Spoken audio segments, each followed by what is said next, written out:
Je suis heureuse de vous avoir ici. Suivez mon histoire jusqu'à la fin et commentez la ville d'où vous regardez. Je vous aime tant. Le ciel pleurait le jour où nous avons enterré Jonathan. De lourdes gouttes de pluie tombaient sur les parapluies noirs qui parsemaient le cimetière du Chêne Vert, comme si l'univers lui-même partageait notre chagrin. Mon fils, mon unique fils, était descendu en terre sous mes yeux, et avec lui, une partie de moi s'enfonçait aussi dans cet abîme sombre. « Maman, tu devrais t'asseoir » murmura la voix de Calvin à côté de moi. Pas mon fils, mais mon neveu, qui avait toujours veillé sur moi comme si nous étions du même sang depuis la mort de mon mari 15 ans plus tôt. « Je vais bien » répondis-je automatiquement, bien que mes jambes tremblassent sous ma robe noire. À 67 ans, je me considérais encore comme forte, mais rien dans la vie ne m'avait préparée à enterrer mon enfant. À quelques mètres de là, Nathalie se tenait droite comme une statue, sa silhouette élégante se détachant même dans le deuil. La robe de soie noire Chanel épousait sa silhouette élancée, le voile délicat couvrant partiellement son visage parfait. Je n'avais jamais vu le chagrin paraître si soigné, si contrôlé, pas un seul cheveu blond de travers, pas une bavure dans son maquillage impeccable. Même dans la douleur, elle maintenait cette façade sans faille qui m'avait toujours fait me sentir simplette et insuffisante en comparaison. À côté d'elle, mes petits-enfants, Marc et Emma, semblaient perdus dans leurs vêtements sombres et formels, leurs petits visages pâles de confusion et de tristesse. Marc, à 10 ans, se tenait rigide et solennel, s'efforçant si fort d'être l'homme de la famille maintenant. Emma, 7 ans, serrait un petit bouquet de lys blanc, ses doigts les agrippant si fort que les tiges étaient presque brisées. Quand ses yeux croisèrent les miens par-delà la tombe, elle fit un petit mouvement comme si elle voulait courir dans mes bras. Mais la main ferme de Nathalie sur son épaule la maintint en place. Le prêtre parla de la vie de Jonathan, de son succès en affaires, de sa générosité, de son amour pour sa famille. De belles paroles qui semblaient vides face à la finalité de ce cercueil. Jonathan n'avait que 42 ans lorsque l'anévrisme l'a emporté. Pas d'avertissement, pas d'adieu, juste un appel téléphonique à 3 heures du matin, m'informant que mon fils s'était effondré lors d'une réunion tardive et ne s'était jamais réveillé. Le prêtre poursuivit. En tant que professeur à la retraite, Victor Newman a inculqué à son fils l'amour du savoir et l'importance de la persévérance qui l'ont conduit à bâtir Newman Tech Solutions, une entreprise aujourd'hui évaluée à plus de 40 millions d'euros. J'ai failli rire de l'ironie. Oui, j'avais enseigné à Jonathan la valeur de l'éducation, du travail acharné, de l'intégrité.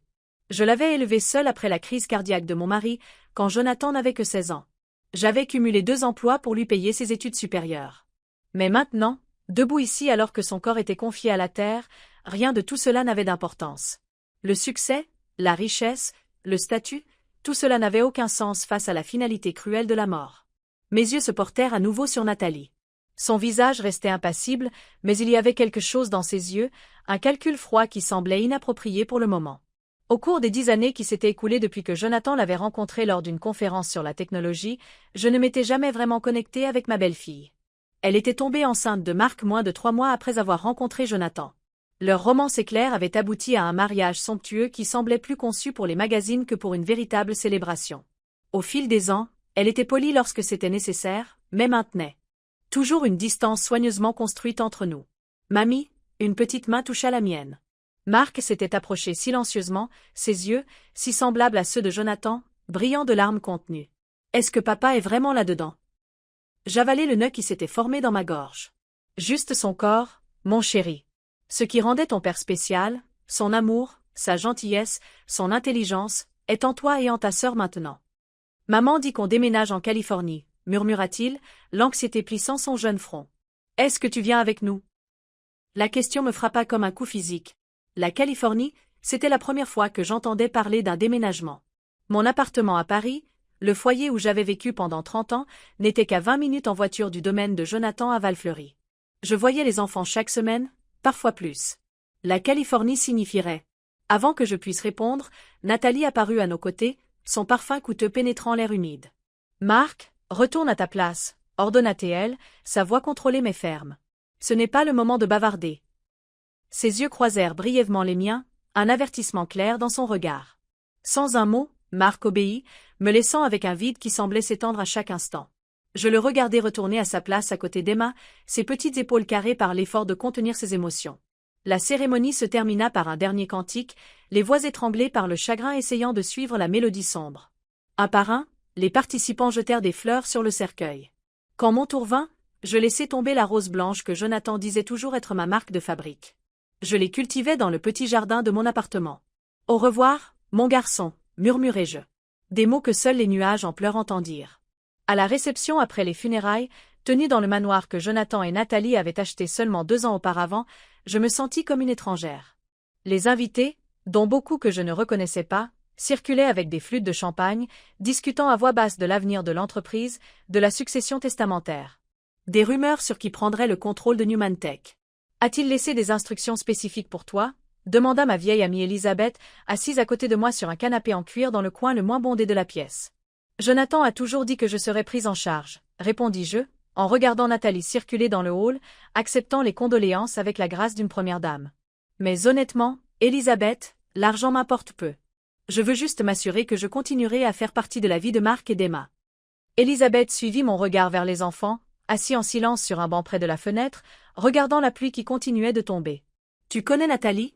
Commenta-t-elle doucement. Elle a toujours été ambitieuse. Ambitieuse était un mot gentil pour le décrire. Peu de temps après avoir rencontré Jonathan il y a 10 ans, Nathalie était tombée enceinte de Marc. Leur romance éclair avait surpris tout le monde, surtout moi. Jonathan, toujours prudent et méthodique, avait soudainement épousé une femme qu'il ne connaissait que depuis 3 mois. Quand Emma est arrivée 3 ans plus tard, j'avais espéré que la maternité adoucirait les angles durs de Nathalie. Ce ne fut pas le cas.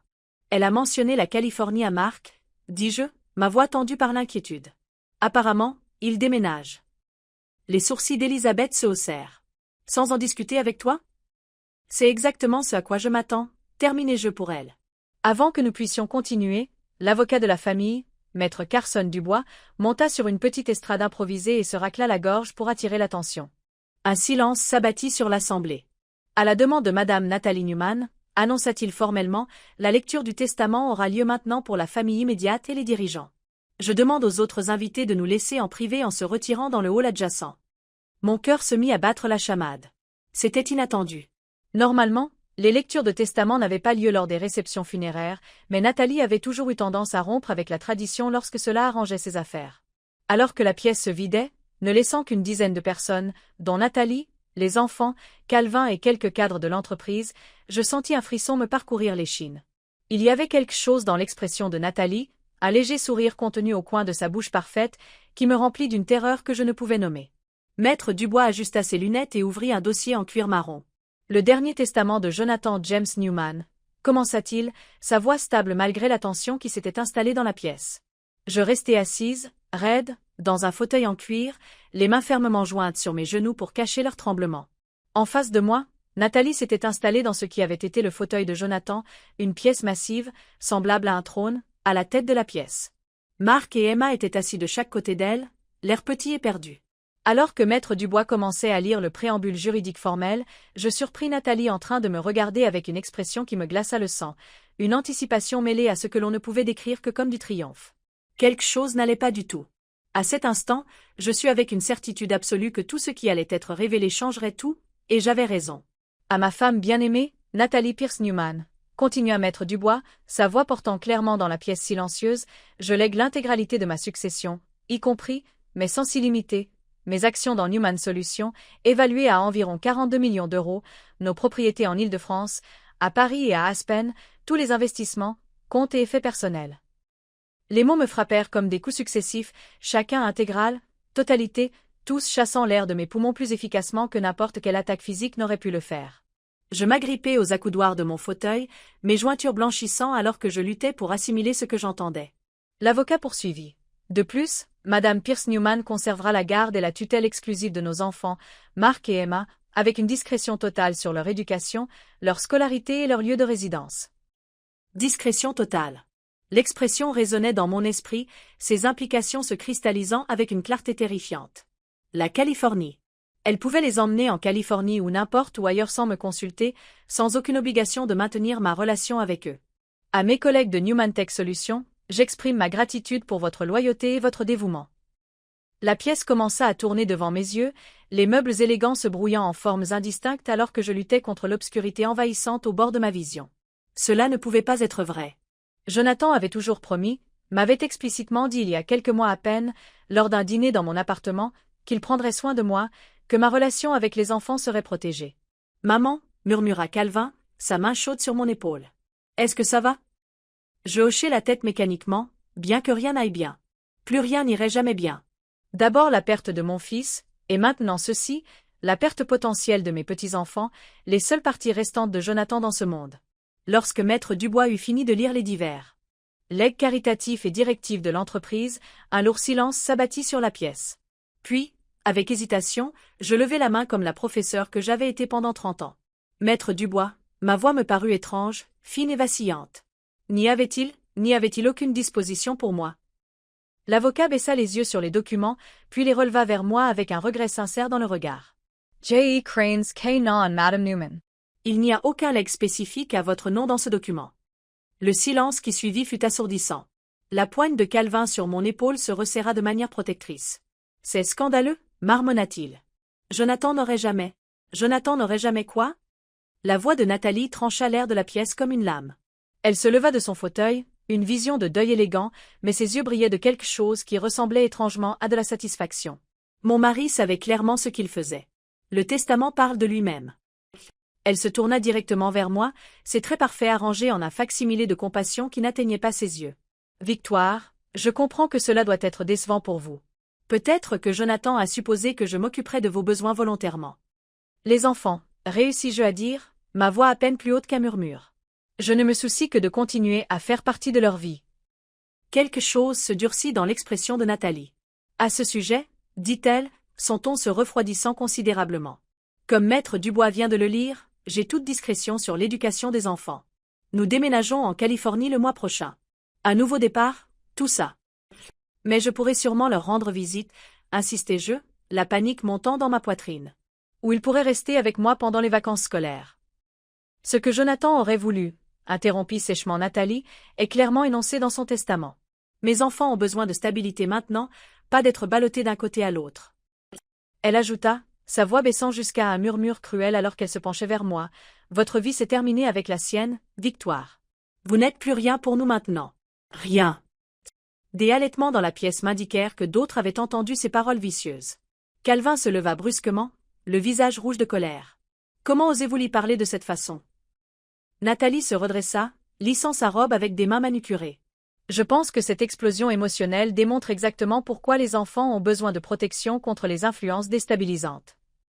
Elle fit un signe de tête à un agent de sécurité qui se tenait près de la porte. Voiles escorte Madame Newman hors de là.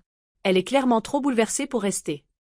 L'agent de sécurité, un jeune homme qui semblait profondément mal à l'aise avec sa mission, fit un pas hésitant en avant. « Vous ne pouvez pas faire ça, protestai-je en me levant difficilement. Mark, Emma. Les enfants me regardèrent avec de grands yeux effrayés, mais restèrent immobiles à côté de leur mère. Le visage de Mark était un masque de confusion et de détresse, tandis que des larmes commençaient à couler sur les joues d'Emma. Elle fit un petit mouvement vers moi, mais la main de Nathalie se resserra fermement sur son épaule une fois de plus. « C'est toujours ma maison, » dit froidement Nathalie. « Et vous n'êtes plus la bienvenue ici. » L'humiliation brûlait aussi fort que le chagrin. Être expulsé de la réception funéraire de mon propre fils devant des collègues et des amis de la famille, traité comme une intruse indésirable plutôt qu'une mère en deuil. Attendas, la voix de Maître Dubois trancha le chaos. Il se tenait toujours à l'estrade, mais maintenant il levait la main, son expression grave. Il y a une dernière section du testament que je n'ai pas encore lue. Nathalie se tourna vers lui, l'irritation traversant ses traits parfaits. De quoi parlez-vous? Le testament est terminé. Pas tout à fait, répondit Maître Dubois en ajustant ses lunettes alors qu'il se tournait vers la dernière page. Il y a une clause finale que Jonathan a ajoutée en privé 3 mois avant sa mort. La pièce devint absolument silencieuse. Même le tonnerre au dehors semblait faire une pause dans l'attente. La clause se lit comme suit. Continua Maître Dubois, sa voix plus forte maintenant. Dans l'éventualité où ma femme Nathalie Pierce Newman tenterait à tout moment de séparer ma mère Victoire Newman de nos enfants, ou si elle faisait preuve de mépris, de cruauté ou de manque de respect envers ma mère, ce testament sera rendu nul et non avenu, et une distribution alternative prendra effet immédiatement. Le visage de Nathalie se figea d'incrédulité. Quoi? C'est impossible. J'étais avec lui quand il a signé le testament. Il n'y avait pas de telle clause. Comme je l'ai dit, répondit calmement Maître Dubois, cela a été ajouté en privé avec moi-même et 2 associés de mon cabinet comme témoins. Jonathan a spécifiquement demandé que cette section reste scellée jusqu'à la fin de la lecture initiale. Il tourna la page et continua à lire. Dans de telles circonstances, la distribution sera la suivante. 80% de l'intégralité de ma succession iront directement à ma mère, Victoire Newman, tandis que 20% resteront à Nathalie Pierce Newman. De plus, La garde conjointe de mes enfants sera légalement établie entre ma femme et ma mère, aucune des deux n'ayant le droit de déménager les enfants sans le consentement exprès de l'autre. Au moment où Maître Dubois prononça mon nom, je vis les mains de Nathalie se mettre à trembler violemment, son visage se vidant de toute couleur. Elle s'agrippa au dossier du fauteuil de Jonathan pour se soutenir, ses jointures blanchissant contre le cuir sombre. « Ce n'est pas possible légalement, murmura-t-elle d'une voix rauque. Je vais contester. Vous êtes libre d'essayer, répondit Maître Dubois en fermant le dossier avec finalité. Mais je dois vous informer que Jonathan a enregistré vos commentaires ici aujourd'hui, ainsi que plusieurs incidents précédents. La condition spécifique a déjà été déclenchée par vos propres paroles et actions. Il sortit de sa mallette un petit enregistreur numérique. En présence de témoins, vous avez déclaré, et je cite, « Votre vie s'est terminée avec la sienne, Victoire. Vous n'êtes plus rien pour nous maintenant. » Cela constitue un manque de respect clair et une tentative explicite de séparer Madame Newman de ses petits-enfants. Nathalie se jeta vers Maître Dubois, son sang-froid complètement brisé. « Donnez-moi ça, espèce de vieux fou manipulateur. » Calvin S. interposa, esse grande silhouette blocant sun chemin. Ça suffit, Nathalie. Or, demande chemin. Elle tenta de le bousculer, ses talons de créateur vacillant sur le tapis perçant. C'est ma maison, mon héritage. Plus maintenant, déclara calmement Maître Dubois en se retirant derrière le bureau en acajou où Jonathan avait passé d'innombrables nuits blanches à bâtir son empire. Et techniquement, Madame Newman, il n'a jamais été entièrement à vous. Jonathan avait anticipé cette réaction. Je restai figé dans mon fauteuil, le choc me rendant presque incapable de bouger. 80% de la fortune de Jonathan, plus de 33 millions d'euros, m'appartenait désormais. Garde conjointe des enfants.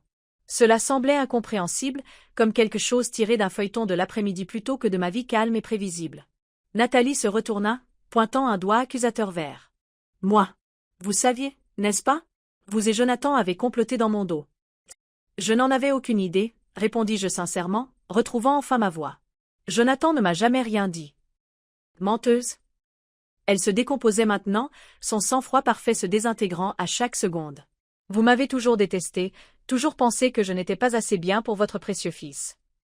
Marc s'était placé de manière protectrice à côté de sa sœur, son jeune visage crispé de confusion et de détresse. Maman, s'il te plaît, arrête de crier. Tu fais peur à Emma. La vue de mon petit-fils, si jeune et pourtant essayant si fort d'être courageux, brisa ma paralysie. Je me levai de mon fauteuil et traversai la pièce jusqu'aux enfants, m'agenouillant devant eux malgré la protestation de mes genoux vieillissants. Tout va bien se passer, promis-je en ouvrant les bras. Emma se libéra de l'emprise relâchée de sa mère et se jeta dans mon étreinte, son petit corps secoué de sanglots. Marc n'hésita qu'un instant avant de nous rejoindre, ses bras s'enroulant autour de sa sœur et de moi. En tenant mes petits-enfants, les enfants de Jonathan, je regardais Nathalie par-dessus leur tête. Son monde si soigneusement construit venait d'imploser, la laissant debout au milieu des ruines de ses plans et de ses prétentions. Pour la première fois depuis que je la connaissais, elle avait l'air vraiment vulnérable, choquée, effrayée et complètement perdue.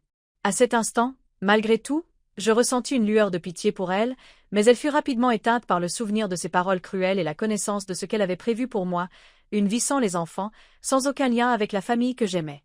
Nous avons beaucoup de choses à discuter, dit Maître Dubois, rompant le silence chargé. Il serait peut-être préférable que les enfants soient emmenés dans un endroit plus calme pendant que nous réglons les détails. Alors que la nounou emmenait Marc et Emma hors de la pièce, leurs regards réticents vers moi remplis de confusion et d'espoir, je redressai les épaules et me préparai à affronter la suite.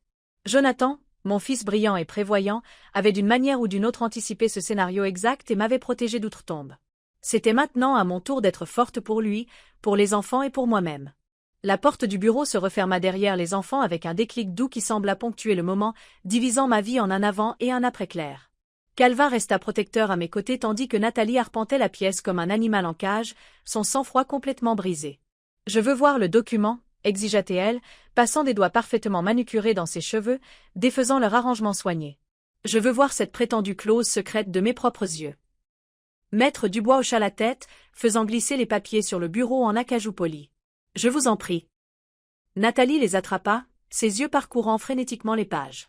Je la regardai tandis que son expression passait de l'incrédulité à l'horreur, puis à une fureur froide qui transforma ses beaux traits en quelque chose de presque méconnaissable. « C'est la signature de Jonathan, » concéda-t-elle finalement, la voix tendue. « Mais ça n'a pas d'importance. Je vais contester. Aucun tribunal ne maintiendra un codicille secret conçu pour me piéger. » « Je n'en serais pas si sûre, » répondit maître Dubois, son calme contrastant vivement avec la frénésie de Nathalie. Jonathan a été très méticuleux. Non seulement il a enregistré plusieurs exemples de vos intentions déclarées concernant sa mère, mais il a également documenté vos communications avec des agents immobiliers en Californie remontant à 6 mois. Des communications que vous lui avez délibérément cachées, devrais-je ajouter. La tête de Nathalie se redressa brusquement. Il M'espionnait? Il protégeait sa famille, corrigea maître Dubois. Toute sa famille, y compris sa mère. Il y a autre chose que vous devriez voir. Il ouvrit son ordinateur portable et le tourna vers nous. Jonathan a enregistré cette déclaration vidéo pour accompagner le testament révisé. Mon cœur se serra douloureusement alors que le visage de Jonathan apparaissait à l'écran, en bonne santé, vibrant. Ses yeux bleus, sérieux mais clairs, enregistrés quelques mois seulement avant que l'anévrisme ne l'emporte. Je tendis la main involontairement, mes doigts planant juste au-dessus de l'écran comme si je pouvais d'une manière ou d'une autre le toucher à travers la barrière du temps et de la mort. Si vous regardez ceci, commença Jonathan, sa voix stable, alors quelque chose m'est arrivé et certains événements se sont produits lors de la lecture de mon testament. Nathalie s'affaissa dans un fauteuil, les yeux fixés sur l'image de son mari. Nathalie, poursuivit Jonathan, s'adressant directement à elle. Si tu vois ceci, cela signifie que tu as fait exactement ce que je craignais que tu fasses. Tu as tenté d'écarter ma mère de la vie de nos enfants. J'ai observé comment tu l'as subtilement éloignée au fil des ans, trouvant des excuses pour les visites manquées, des conflits d'horaires avec les événements familiaux, dénigrant ses opinions sur l'éducation des enfants. Chaque mot frappait comme un coup physique, pas seulement Nathalie, mais moi aussi. J'avais remarqué ces schémas, mais j'avais toujours douté de moi, me demandant si j'étais trop sensible ou si j'imaginais des affronts qui n'existaient pas. Entendre Jonathan confirmer que cela avait été délibéré, systématique, validait des années de blessures tout en me brisant le cœur qu'il l'ait vu se produire sans jamais l'affronter directement. J'ai enregistré de nombreux exemples, continua Jonathan, y compris des conversations dans lesquelles tu as explicitement déclaré ton intention d'être enfin libre de son ingérence une fois que tu aurais le contrôle de la succession. J'avais espéré que tu me prouverais le contraire. J'avais espéré qu'en cas de ma mort, le chagrin adoucirait ton cœur. Clairement, je me suis trompée. Le visage de Nathalie était devenu cendré. « Éteignez ça », murmura-t-elle. Maître Dubois l'ignora. Maman. Jonathan tourna légèrement son regard, comme s'il me regardait directement. Je sais que cela doit être accablant pour toi. Tu ne t'es jamais soucié de l'argent ou du statut, seulement de la famille. C'est pourquoi je te confie la majeure partie de ma succession, non pas parce que je pense que tu la veux, mais parce que je sais que tu l'utiliseras pour protéger ce qui compte le plus, Marc et Emma. Les larmes brouillèrent ma vision. Même d'outre-tombe, mon fils me comprenait parfaitement. Les termes sont simples, poursuivit Jonathan. 80% de tout ce que je possède appartiennent maintenant à ma mère. Les 20% restants vont à Nathalie. La garde conjointe des enfants est non négociable. Si Nathalie conteste cela, des documents supplémentaires seront soumis au tribunal démontrant son inaptitude en tant que seule tutrice. Cela inclut des preuves de sa liaison avec Jason Reynolds, le directeur financier de Rivaltech, qui a commencé il y a 6 mois. Nathalie émit un son étranglé. Comment a-t-il? Je sais depuis des mois, dit Jonathan, répondant à sa question inachevée. J'ai engagé un détective privé quand j'ai eu mes premiers soupçons. Les preuves sont complètes et seraient profondément embarrassantes pour vous professionnellement et personnellement si elles étaient rendues publiques. Je vous suggère d'accepter les termes du testament révisé sans contestation. Une liaison. La révélation me frappa avec une force surprenante. Je n'avais jamais imaginé Nathalie capable d'une telle trahison. Son image si soigneusement cultivée d'épouse et de mère parfaite, sa dévotion apparente à Jonathan, tout cela n'était qu'une façade dissimulant des secrets aidés. Tromperie que je n'aurais pas pu imaginer. La vidéo continua pendant plusieurs minutes, Jonathan décrivant des dispositions spécifiques pour l'éducation et les soins des enfants. Lorsqu'elle se termina enfin, le silence dans la pièce fut absolu, rompu seulement par le grondement lointain du tonnerre au dehors. Maître Dubois ferma l'ordinateur portable. Il y a des copies de toute la documentation, y compris la vidéo, dans des endroits sécurisés. Jonathan a été très méticuleux. Je regardais Nathalie, m'attendant à plus de rage, plus de menaces. Au lieu de cela, je la trouvais fixant vaguement l'écran sombre de l'ordinateur, tout combat soudainement drainé de son corps. Pour la première fois, je la vis non pas comme la femme polie et calculatrice qui m'avait toujours intimidée, mais comme quelqu'un de brisé, une femme qui avait tout misé et tout perdu. « Que se passe-t-il maintenant » demanda Calvin, rompant le silence. « Maintenant » répondit maître Dubois en rassemblant ses papiers, « les actifs seront transférés conformément au testament révisé.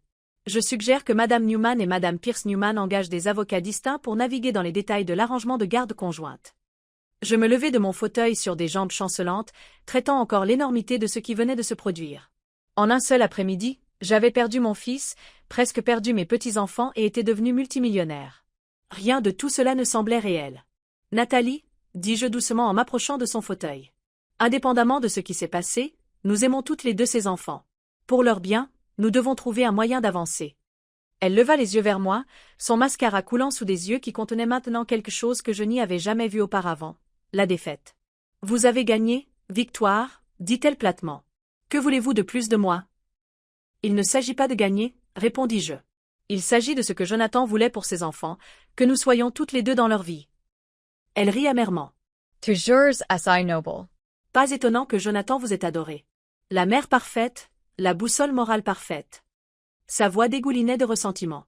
Avez-vous la moindre idée de ce que c'est que de rivaliser avec une sainte? De savoir que peu importe ce que je faisais, je ne serais jamais à la hauteur de la femme qu'il a élevée? L'honnêteté brute de ses paroles me prit au dépourvu. Durant toutes nos années de civilité soigneusement entretenues, c'était la première émotion sincère qu'elle m'ait jamais montrée. Je n'ai jamais vu cela comme une compétition, dis-je doucement. Bien sûr que non. Vous n'aviez pas à le faire. Elle se détourna, les épaules affaissées. Partez, tout simplement. Prenez votre victoire et partez. Nos avocats régleront les détails. Alors que je me dirigeais vers la porte, avec l'intention de trouver Marc et Emma, la voix de Nathalie m'arrêta. Il travaillait trop dur, dit-elle soudainement. Ces derniers mois, quelque chose n'allait pas, mais il ne voulait pas en parler. Est-ce qu'il vous a dit quelque chose sur sa santé? Je me retournai, surprise par la question. Non, il semblait bien quand je l'ai vu au dîner du dimanche 2 semaines auparavant. Avant que ça n'arrive, acquiesça-t-elle lentement, comme si elle se confirmait quelque chose. Il nous a caché des secrets à toutes les deux, semble-t-il. Il y avait quelque chose dans son ton, une pointe de connaissance ou de suspicion au-delà de ce qui avait été révélé, qui me fit me demander ce que Jonathan aurait pu nous cacher d'autre à toutes les deux. Mais avant que je puisse l'interroger davantage, la porte s'ouvrit et Marc apparut, son jeune visage solennel. « Mamie, est-ce qu'on peut rentrer à la maison avec toi ce soir ?» demanda-t-il, sa voix petite mais déterminée. « Emma n'arrête pas de pleurer et elle dit qu'elle veut rester avec toi. »« À la maison ?» Le mot flotta dans l'air entre nous. Mon modeste appartement de 3 pièces était à peine équipé pour 2 enfants, mais le besoin dans les yeux de Marc, l'appel silencieux à la stabilité au milieu du chaos qui avait englouti leur monde, rendait de telles préoccupations pratiques triviales. « Bien sûr que vous pouvez, mon chéri, l'assurai-je. Si ta mère est d'accord. » Nous nous tournâmes toutes les deux vers Nathalie, qui restait affalée dans son fauteuil, la défaite inscrite dans chaque ligne de son corps. « D'accord, marmonna-t-elle sans nous regarder. Prends-les. J'ai besoin de temps pour réfléchir. » En quittant le bureau avec la main de Marc fermement dans la mienne, je jetai un dernier regard en arrière à Nathalie. Malgré tout, sa cruauté, sa tromperie, ses plans pour me séparer de mes petits-enfants, je ne pus m'empêcher de ressentir une lueur de compassion pour elle. Elle avait perdu son mari, sa sécurité financière, et maintenant, au moins temporairement, ses enfants. Mais toute sympathie était tempérée par la connaissance de ce qu'elle avait prévu pour moi, une vie d'isolement, coupée de la seule famille qui me restait. Jonathan avait vu clair dans ses machinations et m'avait protégé d'outre-tombe. Il était maintenant de ma responsabilité d'honorer la confiance qu'il avait en moi, de devenir non seulement la grand-mère dont ses enfants avaient besoin, mais aussi la gardienne de leur avenir et de son héritage. Alors que nous entrions dans le couloir où Emma attendait avec sa petite valise déjà prête, je redressai les épaules contre le poids de tout ce qui avait changé. Le chagrin de la perte de Jonathan restait une douleur creuse dans ma poitrine, mais à côté de cela grandissait une nouvelle résolution. Quoi qu'il arrive ensuite, je l'affronterai avec la force que Jonathan avait toujours cru que je possédais. Le lendemain matin se leva gris et maussade, correspondant à mon état d'épuisement après une nuit de sommeil agité, ponctué par les cauchemars d'Emma. Mon appartement, normalement si familier et réconfortant, semblait étrange avec l'ajout de 2 petits occupants qui avaient transformé mon espace ordonné du jour au lendemain. Marc était recroquevillé sur mon canapé-lit, dormant enfin profondément après des heures de veille silencieuse sur sa sœur. Emma s'était finalement installée dans mon lit, son visage taché de larmes enfin paisible, sa petite main serrant le lapin en peluche que j'avais sorti d'une boîte de rangement, un jouet qui avait appartenu à Jonathan. Je me déplaçai silencieusement vers la cuisine, attentive à ne pas les réveiller. En préparant le café, mes mains tremblaient légèrement. Les événements de la veille semblaient encore surréalistes à la lumière du matin. Jonathan était parti. J'étais soudainement riche au-delà de l'imagination, et je partageais désormais la garde de 2 enfants traumatisés dont la mère pourrait se battre avec moi pour chaque centimètre de terrain. Le téléphone sonna, me surprenant. Je répondis rapidement avant qu'il ne puisse réveiller les enfants. Madame Newman. Une voix de femme, sèche et professionnelle, me salua. Ici Amanda est du cabinet Dubois et Associés. Maître Dubois m'a demandé de vous appeler pour fixer un rendez-vous ce matin afin de commencer le processus de transfert des actifs. 10 heures vous conviendrait-il? Les aspects pratiques s'imposèrent, transfert d'actifs, documents juridiques, décisions financières que je n'avais aucune expérience à prendre. Les enfants, commencez-je en jetant un coup d'œil vers le salon. Je n'ai personne pour. Maître Dubois say. Anticiper cette préoccupation, interrompit doucement mademoiselle A. Nous avons pris des dispositions pour que Madame Patterson, la nounou habituelle des enfants, vous rejoigne à votre appartement à 9h30, si cela vous convient. La prévoyance de Jonathan s'étendait même au-delà de la tombe, semblait-il. Oui, ce serait parfait. Merci. Après avoir raccroché, je restai immobile au milieu de ma cuisine, submergé par l'ampleur du changement qui déferlait sur ma vie. Il y a 3 jours à peine, j'étais une professeure de français à la retraite vivant d'une modeste pension. Mes plus grandes préoccupations étaient de savoir quel livre recommander à mon groupe de lecture et si mes roses survivraient à un gel précoce. Mamie, la voix de Marc me tira de mes pensées. Il se tenait dans l'embrasure de la porte, les cheveux ébouriffés par le sommeil, paraissant plus jeune que ses 10 ans. Il y a un petit déjeuner? La simple question pratique mi ramena, Sir Tara.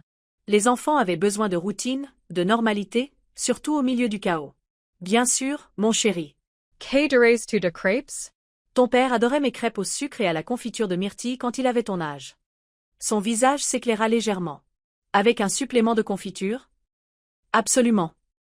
Pendant que je rassemblais les ingrédients, Marc se percha sur un tabouret de mon petit îlot de cuisine, observant avec la concentration intense qui me rappelait en Jonathan enfant. « Est-ce qu'on va vivre avec toi maintenant ?»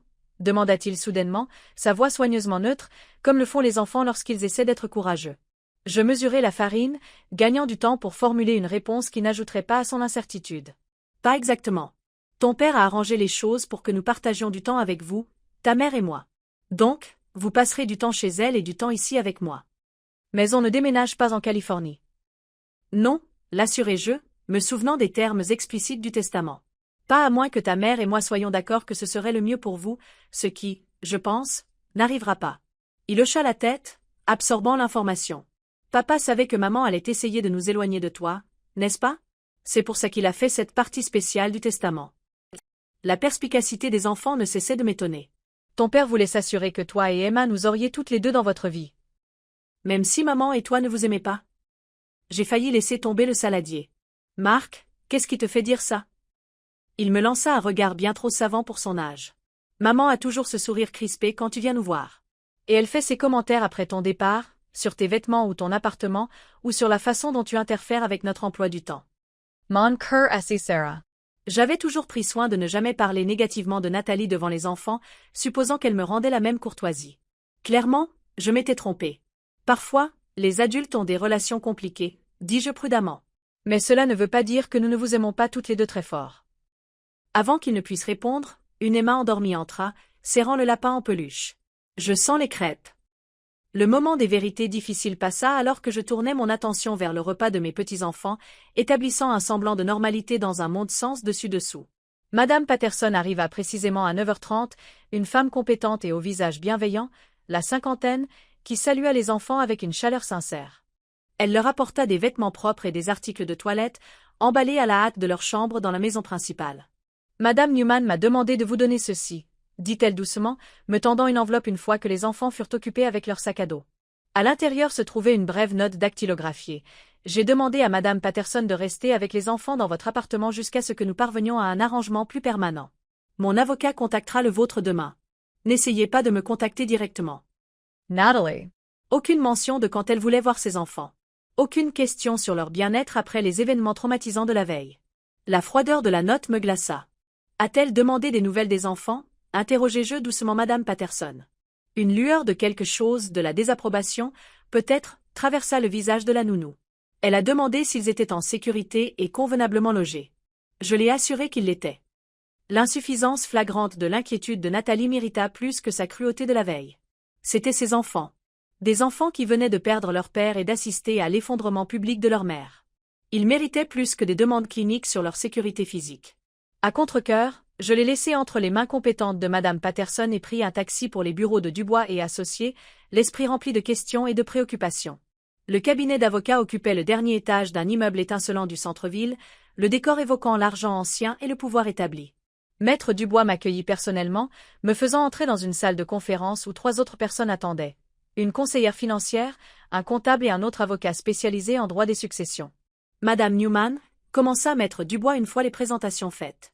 Je sais que tout cela est accablant, mais nous devons agir rapidement pour sécuriser les actifs avant que Madame Pierce Newman ne tente d'y accéder ou de les déplacer. A-t-elle essayé? Demandai-je, alarmé par l'urgence de son ton. Elle a appelé le directeur financier de l'entreprise à 6 heures du matin aujourd'hui pour tenter d'autoriser un virement de 5 millions d'euros vers un compte privé, confirma-t-il sombrement. Heureusement, il avait déjà été informé des dispositions du testament et a refusé la transaction. Ce geste désespéré me surprit. Nathalie tentait-elle de cacher des actifs, ou simplement de sécuriser ce qu'elle considérait comme sa juste part avant qu'on ne puisse la lui prendre? De quoi avez-vous besoin de moi? Demandai-je en me redressant sur ma chaise. Pendant les 2 heures suivantes, je signai des documents, fournis des pièces d'identité, créai de nouveaux comptes et autorisai des changements qui me firent tourner la tête. Les chiffres impliqués semblaient abstraits, irréels. Des millions d'actifs liquides, des valeurs immobilières, des options d'achat d'actions, des droits de propriété intellectuelle que Jonathan avait minutieusement bâtis au fil d'années d'innovation et d'investissement stratégique, maintenant substantiellement sous ma responsabilité de gestion. La préoccupation la plus pressante, dit Mélissa Tran, la conseillère financière au regard vif, est Newman Tech Solutions elle-même. Vous possédez maintenant 80% d'une entreprise évaluée à plus de 40 millions d'euros, mais vous ne savez rien de sa gestion. Nous devons établir votre rôle et votre autorité immédiatement avant que le conseil d'administration ne tente de prendre le contrôle dans ce vide de pouvoir. Je ne veux pas diriger l'entreprise, protestai-je. Je suis une professeure de français à la retraite, pas une dirigeante dans la tech. Personne ne s'attend à ce que vous développiez des logiciels ou preniez des décisions techniques, m'assura Maître Dubois. Mais en tant qu'actionnaire majoritaire, vous devez établir une surveillance claire pour protéger vos intérêts et l'héritage de Jonathan. Alors qu'ils exposaient les options pour les structures de gestion et la représentation au conseil d'administration, une étrange clarté commença à émerger de mon brouillard de chagrin et de confusion. Jonathan ne m'avait pas seulement laissé de l'argent. Il m'avait laissé la responsabilité de ses enfants, oui, mais aussi de l'entreprise qu'il avait bâtie, des employés qui en dépendaient, des innovations auxquelles il croyait. Je veux tout comprendre, dis-je soudainement, interrompant une explication technique sur les droits de vote. Pas seulement signer là où vous me dites de signer. J'ai besoin de comprendre ce que Jonathan a construit, comment ça fonctionne, quels sont les enjeux. La surprise se lisait sur leur visage, rapidement remplacée par quelque chose qui ressemblait à du respect. Cela prendra du temps, Madame Newman, dit prudemment Maître Dubois. Alors nous ferions mieux de commencer, répondis-je avec une fermeté qui me surprit même moi. Jonathan croyait que je pouvais gérer ça. Je ne vais pas lui donner tort. Alors que la réunion se poursuivait avec une concentration et une profondeur renouvelées, je sentis quelque chose s'agiter en moi, une force que je ne me connaissais pas, s'éveillant juste au moment où j'en avais le plus besoin. La femme douce et arrangeante qui s'était tenue silencieusement sous la pluie aux funérailles de son fils hier avait disparu, remplacée par quelqu'un de nouveau, quelqu'un qui avait des promesses à tenir et des batailles à mener pour Jonathan, pour Mark et Emma, et peut-être, enfin, pour moi-même. Mamie, est-ce que ça va vraiment être notre nouvelle maison? Les yeux d'Emma étaient grands ouverts alors qu'elle tourbillonnait au centre du salon spacieux, ses petits pieds glissant sur le parquet poli. 2 semaines s'étaient écoulées depuis les funérailles. 2 semaines de changements vertigineux et de décisions difficiles. C'est une option, répondis-je prudemment, en regardant Mark explorer méthodiquement la pièce, examinant les bibliothèques encastrées et testant les loquets des fenêtres avec l'attention analytique de son père pour les détails. Qu'en pensez-vous? La maison de style Meulière se trouvait sur un terrain d'1 hectare à seulement 15 minutes de l'école des enfants. Ses proportions gracieuses et son architecture classique contrastaient vivement avec mon modeste appartement, mais étaient moins ostentatoires que le manoir moderniste que Nathalie avait choisi avec Jonathan. Plus important encore, elle n'était qu'à 10 minutes de la maison principale, rendant les transitions entre nos foyers aussi fluides que possible pour les enfants. Elle a de bonnes bases, déclara Mark, reprenant une phrase que Jonathan utilisait souvent pour évaluer les propriétés. Et le jardin est assez grand pour une vraie cabane dans les arbres. Je veux que ma chambre soit violette, annonça Emma, ayant déjà revendiqué la chambre avec le siège de fenêtre donnant sur le jardin, avec des étoiles au plafond comme à la maison. La maison. Le mot flotta dans l'air entre nous. Ces 2 dernières semaines, mon appartement avait servi de sanctuaire temporaire, mais ses quartiers exigus et son cadre urbain convenaient mal à 2 enfants actifs habitués à l'espace et aux privilèges. Pourtant, acheter cette maison, m'engager dans cette nouvelle réalité où je n'étais plus seulement une grand-mère en visite mais une principale responsable avec une garde conjointe, me semblait capital. On verra, dis-je en évitant de m'engager, ne voulant pas faire de promesses que je ne pourrais pas tenir. Le compromis de vente était déjà rédigé, le financement approuvé grâce à ma nouvelle richesse. Mais la prudence était devenue mon mot d'ordre depuis le jour où mon monde avait basculé. Mon téléphone vibra avec un SMS de Calvin, qui attendait dehors avec l'agent immobilier. Nathalie vient d'arriver. On dirait qu'elle a reçu ton message. Mon rythme cardiaque s'accéléra. J'avais invité Nathalie à visiter la maison avant de faire une offre, un geste de collaboration que mon avocat avait déconseillé mais qui me semblait nécessaire pour la paix fragile que nous tentions de construire. Les enfants, appelai-je, en gardant ma voix délibérément légère. Votre mère est là. Pourquoi ne lui montrez-vous pas vos parties préférées de la maison? Ils coururent vers la porte d'entrée juste au moment où Nathalie entrait, impeccable comme toujours dans un tailleur pantalon crème qui soulignait sa silhouette élancée. Ces dernières semaines n'avaient laissé aucune marque visible sur elle, pas de cernes sous les yeux, pas de tension autour de la bouche pour suggérer les batailles juridiques et les négociations financières qui avaient consumé nos journées. Maman. Emma se lança en avant, enlaçant la taille de Nathalie. Marc suivit plus sobrement, son salut réservé mais sincère. Quelque chose vacilla sur les traits parfaits de Nathalie alors qu'elle étreignait ses enfants, du soulagement, peut-être, ou un adoucissement que je voyais rarement chez elle. Puis ses yeux rencontrèrent les miens par-dessus la tête d'Emma, et la froideur familière revint. « C'est joli, » dit-elle, son regard balayant le hall d'entrée avec une évaluation exercée. « Traditionnel, sûr. Très-toi. » J'avais appris à reconnaître les pics subtils sous ses commentaires apparemment neutres. « Très-toi » signifiait prévisible, sans imagination, démodé. Mais je laissais passer, ne voulant pas créer de tension devant les enfants. Le bus scolaire s'arrête au coin de la rue, offris-je à la place. Et il y a un sous-sol aménagé qui ferait une salle de jeu parfaite pour les jours de pluie. Alors que les enfants traînaient Nathalie de pièce en pièce, montrant avec enthousiasme les caractéristiques qui avaient captivé leur imagination, je l'observais attentivement. Malgré la façade civile que nous maintenions lors des échanges des enfants, c'était notre première interaction substantielle depuis la lecture du testament. Quand les enfants disparurent à l'étage pour explorer à nouveau, Nathalie se tourna vers moi, sa voix basse et contrôlée. « Tu n'as pas besoin de faire ça, tu sais. La maison du Val-Fleuri a beaucoup de place. Les enfants pourraient y rester avec moi, et tu pourrais venir quand tu veux. » L'offre, présentée comme de la générosité, était en fait une manœuvre pour le contrôle, une tentative de me reléguer à nouveau au rôle de grand-mère en visite plutôt que de tutrice égale.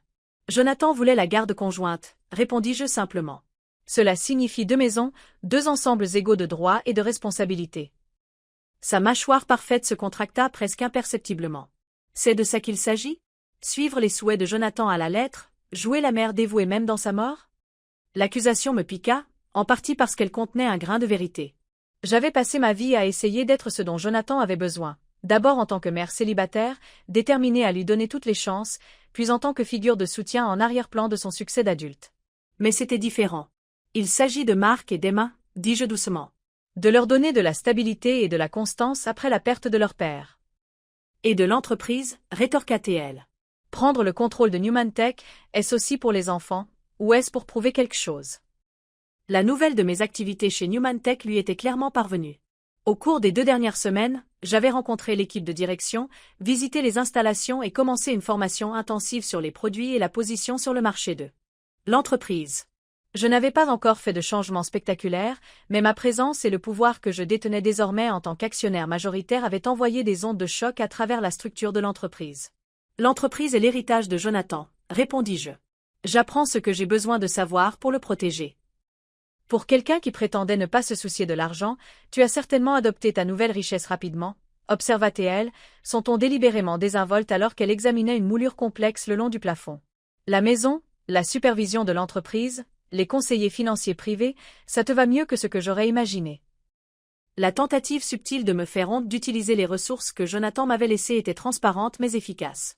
Je sentis une rougeur monter à mes joues, une vie entière de frugalité et de vie modeste me rendant momentanément sur la défensive quant à mes récentes décisions. Mais je me souvins alors des mots de Maître Dubois lors d'une de nos nombreuses réunions. Jonathan ne vous a pas laissé la richesse comme un luxe, Madame Newman. Il l'a laissé comme un outil, un moyen de protéger ce qui comptait pour lui. Jonathan m'a fait confiance, dis-je, la regardant droit dans les yeux, avec ses enfants et avec son entreprise. Je ne m'excuserai pas d'honorer cette confiance. Quelque chose changea dans son expression, un éclair de respect peut-être, ou simplement de surprise face à ma franchise. Avant qu'elle ne puisse répondre, les enfants descendirent les escaliers en trombe. « Maman, il y a un passage secret entre 2 des chambres !» s'exclama Marc, sa réserve habituelle oubliée dans l'excitation. Enfin, pas vraiment secret, C'est une salle de bain partagée avec des portes des deux côtés, mais Emma et moi pourrions l'utiliser pour nous voir après l'heure du coucher. Est-ce que ce sera notre maison quand on sera avec mamie? Demanda Emma, nous regardant tour à tour avec la perception étrange que les enfants affichent souvent lors de conflits parentaux. Nathalie hésita, ses mains parfaitement manucurées lissant un pli invisible de son pantalon. Puis, avec ce qui sembla un effort sincère, elle adoucit sa voix. Il semble que mamie ait trouvé un endroit charmant pour vous quand vous serez avec elle. Si elle décide de l'acheter, je suis sûre que vous y serez très à l'aise. La concession, petite mais significative, me surprit. C'était la première fois depuis la mort de Jonathan qu'elle reconnaissait, sans pression légale, mon rôle permanent dans la vie des enfants. Merci, dis-je doucement. Elle hocha la tête une fois, sèchement. Les enfants doivent rentrer avec moi maintenant. Ils ont un cours de piano à 16 heures. La maison, étant toujours définie comme son espace, pas le mien. Mais c'était un progrès néanmoins. Alors qu'il se préparait à partir, Marc s'approcha de moi avec un morceau de papier plié. J'ai dessiné la cabane dans les arbres que je veux construire, dit-il en me le tendant. Pour quand on emménagera. Le simple acte de foi, sa certitude que cette maison deviendrait notre foyer commun, cimenta ma décision. Quelles que soient les complications à venir avec Nathalie, avec l'entreprise, avec les changements massifs dans ma vie, les enfants avaient besoin de cette stabilité, avaient besoin que je sois non seulement leur grand-mère, mais leur gardienne, leur avocate, leur refuge dans la tempête qui avait emporté leur père et transformé leur mère. J'appellerai l'agent immobilier demain, promis-je, glissant le dessin dans ma poche comme le trésor qu'il était. Alors que je les regardais s'éloigner en voiture, Calvin me rejoignit sur le porche. Alors, tu vas faire une offre? Oui, répondis-je, me surprenant par la certitude de ma voix. Il est temps d'arrêter de réagir et de commencer à construire quelque chose de nouveau. Pour la première fois depuis les funérailles de Jonathan, je ne me sentis pas seulement poussé par les circonstances, mais tiré par un but, par une vision de ce qui pourrait être plutôt que de ce qui avait été perdu. Nathalie continuerait de me défier. L'entreprise exigerait plus que je n'aurais jamais imaginé donner, et le chagrin resterait mon compagnon constant. Mais debout sur le porche de ce qui serait bientôt ma nouvelle maison, j'entrevis le chemin à suivre, non pas la vie calme et contenue que j'avais attendue pour ma retraite, mais quelque chose de plus riche et de plus exigeant. Un deuxième acte que je n'avais jamais anticipé mais que j'embrassais maintenant avec une résolution croissante. Un mois après la mort de Jonathan, je me retrouvais assise à la tête d'une table de conférence étincelante au siège de Newman Tech Solutions, entourée d'hommes et de femmes en costumes coûteux qui me regardaient avec un scepticisme à peine dissimulé. En tant qu'actionnaire majoritaire, j'avais convoqué cette réunion du conseil d'administration pour aborder les préoccupations croissantes concernant la direction de l'entreprise, des préoccupations qui avaient émergé au cours de ma formation accélérée en gouvernance d'entreprise et en analyse financière. Madame Newman, commença Michel Fournier, le PDG par intérim qui avait pris la place de Jonathan. Bien que nous apprécions votre intérêt pour l'entreprise, je dois souligner que les aspects techniques de notre activité requièrent des connaissances spécialisées que je ne possède pas, terminai-je pour lui, ma voix de professeur portant clairement malgré son ton doux. Oui, monsieur Fournier, vous avez fait cette remarque lors de nos 3 précédentes réunions. Ce que vous n'avez pas expliqué, c'est pourquoi la plateforme Phoenix, le projet que mon fils décrivait comme l'avenir de l'entreprise, subit des retards de développement qui n'ont pas été communiqués aux actionnaires. Une vague d'inconfort parcourut la pièce. Mélissa Tran, la conseillère financière que Maître Dubois m'avait recommandée, me fit un signe de tête approbateur de sa place à ma droite. Nous avions passé des heures à nous préparer à cette confrontation, examinant des rapports techniques et des projections financières qui brossaient un tableau inquiétant du produit phare de l'entreprise. Les délais de développement en IA sont notoirement imprévisibles, répondit Fournier sans se démonter. Jonathan comprenait cette réalité. Comprenait-il aussi que l'architecture du réseau neuronal présente des défauts fondamentaux que votre équipe a identifiés il y a 6 mois, demandai-je en faisant glisser des copies d'un rapport interne sur la table. Ou que les fonds de recherche ont été réaffectés à des packages de rémunération pour les dirigeants alors que ces problèmes n'étaient pas résolus. Le silence qui suivit fut assourdissant. J'avais passé ma carrière à lire des salles pleines d'élèves réticents. Ce groupe n'était pas différent. Certains se tortillaient mal à l'aise, évitant le contact visuel, tandis que d'autres maintenaient des visages impassibles qui ne pouvaient pas tout à fait cacher leur surprise face à mon niveau de préparation. « Où avez-vous obtenu ce rapport ?» demanda Fournier, son sang-froid se fissurant légèrement. « Des serveurs de l'entreprise, » répondit Mélissa. « Madame Newman a un accès complet en tant qu'actionnaire majoritaire. La meilleure question est de savoir pourquoi cette information n'a pas été incluse dans les documents fournis au Conseil. » Alors que la discussion s'intensifiait en débat technique et en justification financière, j'observais la dynamique autour de la table avec l'œil exercé de quelqu'un qui avait géré la politique de classe pendant 30 ans. Les alliances devinrent claires.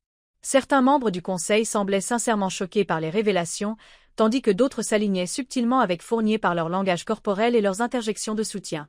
Le plus intéressant était le docteur Anjali Sharma, la directrice de la recherche et du développement, qui resta silencieuse tout au long de l'échange houleux, son expression pensive plutôt que défensive.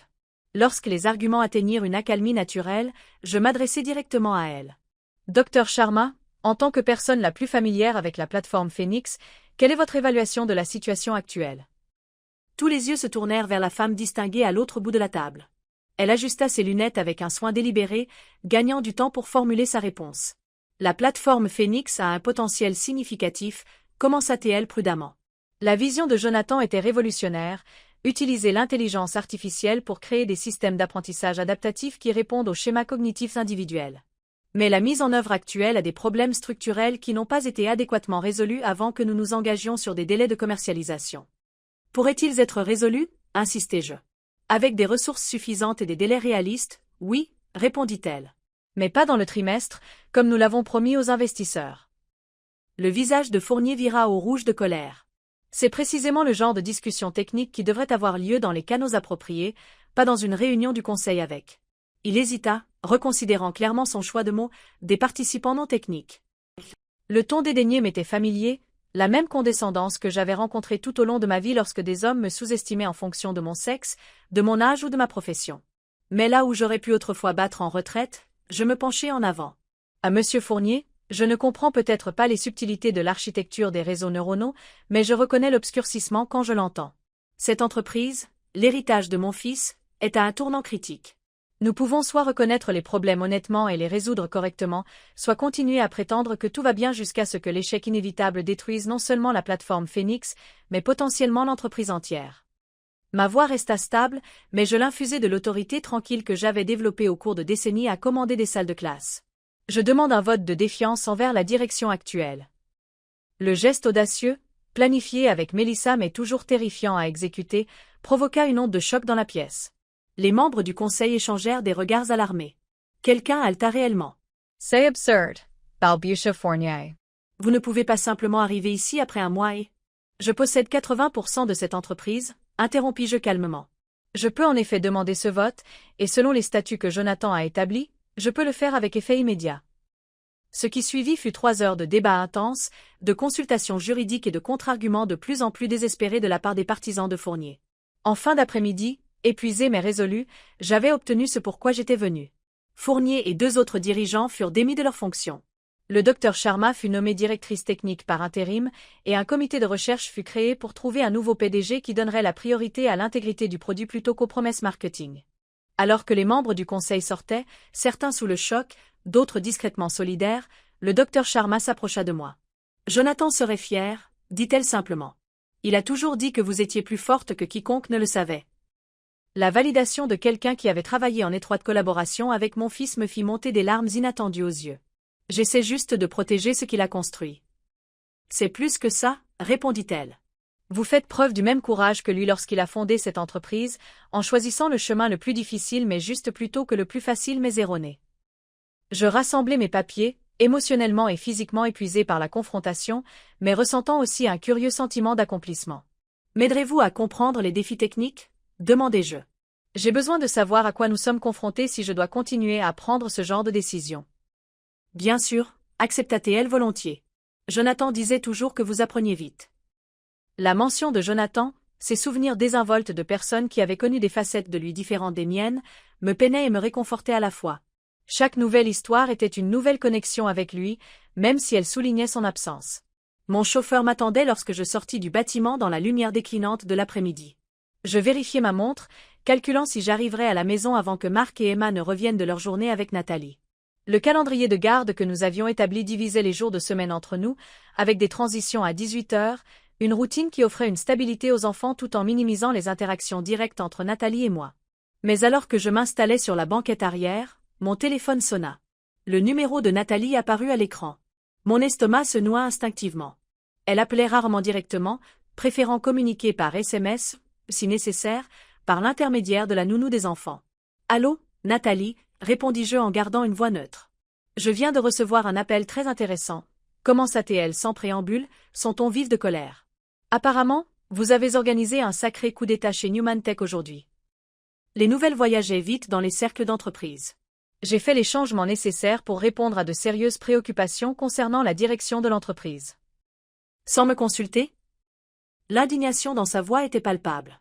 Je ne possède peut-être que 20%, Victoire, mais c'est quand même une participation importante. J'ai le droit d'être impliqué dans les décisions majeures. La demande me prit au dépourvu. Depuis la lecture du testament, Nathalie n'avait montré aucun intérêt pour les opérations de l'entreprise au-delà de s'assurer que sa participation financière était sécurisée. Elle s'était plutôt concentrée sur le maintien de son statut social, élaborant soigneusement un récit public sur la mort de Jonathan et l'arrangement à l'amiable concernant les enfants qui ressemblaient peu à la réalité. Vous n'avez jamais exprimé d'intérêt pour les opérations de l'entreprise auparavant, fis-je remarquer. C'est parce qu'elles étaient programmées pendant mon temps avec les enfants, rétorqua-t-elle. Un choix délibéré de votre part, je suppose. L'accusation me piqua, en partie parce qu'elle contenait un grain de vérité. Je n'avais pas intentionnellement programmé les... Je suis heureuse de vous avoir ici. Suivez mon histoire jusqu'à la fin et commentez la ville d'où vous regardez. Je vous aime tant. Le ciel pleurait le jour où nous avons enterré Jonathan. De lourdes gouttes de pluie tombaient sur les parapluies noirs qui parsemaient le cimetière du Chêne Vert, comme si l'univers lui-même partageait notre chagrin. Mon fils, mon unique fils, était descendu en terre sous mes yeux, et avec lui, une partie de moi s'enfonçait aussi dans cet abîme sombre. « Maman, tu devrais t'asseoir » murmura la voix de Calvin à côté de moi. Pas mon fils, mais mon neveu, qui avait toujours veillé sur moi comme si nous étions du même sang depuis la mort de mon mari 15 ans plus tôt. Je vais bien, répondis-je automatiquement, bien que mes jambes tremblassent sous ma robe noire.